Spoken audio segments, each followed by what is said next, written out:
Assalamualaikum warahmatullahi wabarakatuh. Di sini kami akan mempresentasikan mengenai nutrisi, media, dan pertumbuhan mikroba dengan mata kuliah Mikrobiologi Farmasi dengan dosen pengampu Ibu Apoteker Anis Puji Rahayu, MSI. Sebelumnya, kita kenalan dulu dengan anggota kelompok kami. Yang pertama, Salma Febriana Putri dengan NIM 210106107. Yang kedua, Siti Nuriana dengan NIM 210106111. Dan yang terakhir, saya sendiri sebagai moderator, yaitu Zalfa Adira Ridwan dengan NIM 210106128. Nah, selanjutnya terdapat kebutuhan mikroba terbagi menjadi dua, yaitu kimia nutriens dan fisik. Kimia nutriens terdapat karbon, nitrogen, sulfur, fosfor.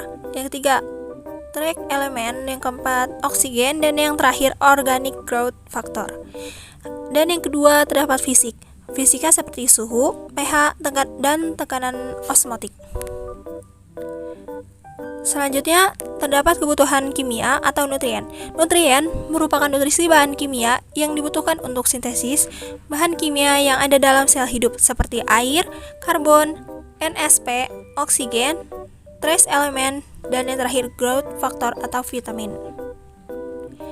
Kelompok dari mikroba berdasarkan kebutuhan oksigennya, yaitu yang pertama ada aerob, membutuhkan oksigen untuk bertahan hidup.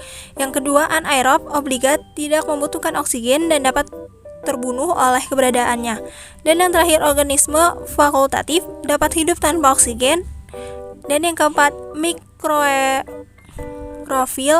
adalah anak aerob yang dapat menggunakan oksigen tetapi hanya jika jumlahnya berkurang.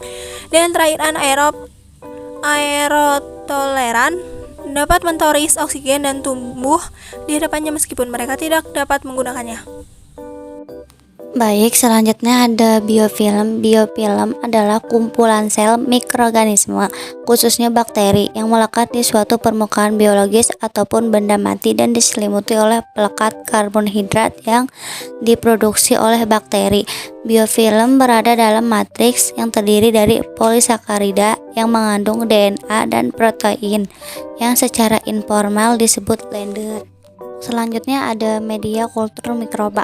Yang pertama ada media kultur, yaitu bahan nutrisi yang disiapkan untuk pertumbuhan mikroorganisme di laboratorium menyuplai kebutuhan nutrisi mikroorganisme.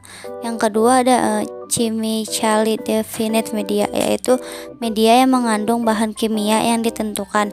Yang ketiga ada kompleks media, yaitu media secara kimiawi tidak terdefinisi atau tidak diketahui secara pasti. Yang keempat ada renung media, yaitu media yang metode pertumbuhan untuk mikroba anaerob.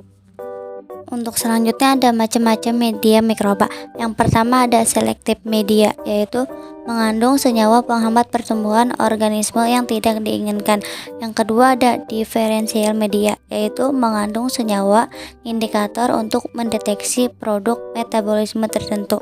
Yang ketiga ada enrichment kultur, yaitu media kompleks dengan nutrisi tambahan yang tidak ditentukan darah. Selanjutnya ada bentuk media, yaitu ada padat, cair, dan semi padat. Lalu ada metode kultur mikroba.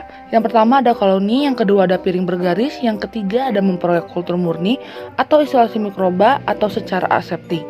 Kemudian yang keempat ada mengawetkan kultur bakteri seperti pendinginan, pembekuan dalam, pengeringan beku atau yang disebut dengan liofilisasi. Yang terakhir ada teknik kultur tulang belakang untuk mikroba berbahaya. Kemudian ada pertumbuhan dan reproduksi mikroba. Yang pertama ada pembelahan bakteri, yang kedua pertumbuhan mikroba adalah pertambahan jumlah sel bukan ukuran sel. Yang ketiga pembelahan sel memungkinkan pertumbuhan sel dalam populasi. Kemudian selanjutnya ada waktu generasi atau waktu penggandaan. Yang pertama waktu yang diperlukan sel untuk membelah, yang kedua paling banyak sekitar 1 jam hingga 3 jam. Yang ketiga E. coli memiliki waktu generasi selama 20 menit. Yang keempat, Mycobacterium tuberculosis memiliki waktu 24 jam. Yang kelima, 20 generasi sekitar 7 jam, yaitu 1 juta sel. Yang keenam, 30 generasi sekitar 10 jam, setara dengan 1 miliar sel. Kemudian yang terakhir ada 72 generasi sekitar 24 jam, sekitar 1 sekstiliun sel. Kemudian selanjutnya ada pengukuran pertumbuhan mikroba. Yang pertama, pengukuran pertumbuhan mikroba secara langsung, yaitu ada viable plate atau cons CFU. Lalu ada pour plate and spread plate. Lalu ada serial dilution, filtration, perhitungan mikroskop secara langsung, dan MPN metode.